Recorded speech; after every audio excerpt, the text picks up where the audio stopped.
Main peran Rizky Bilar resmi melaporkan haters di Polda Metro Jaya pada Selasa, tanggal 23 November tahun 2021, siang.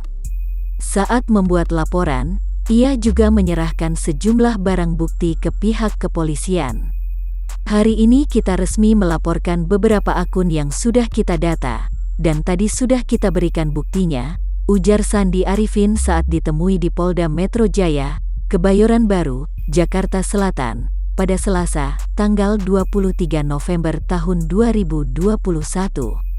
Laporan ini ditujukan kepada beberapa akun-akun media sosial yang dianggap melakukan kekerasan di media sosial.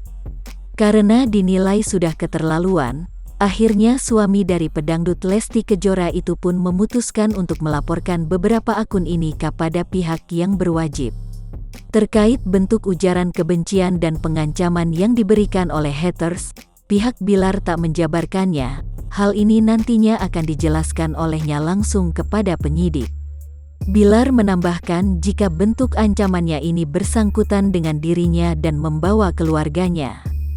Tak langsung melapor, sebelumnya Bilar mengaku telah memberikan teguran secara baik-baik namun disikapi dengan cara yang berbeda.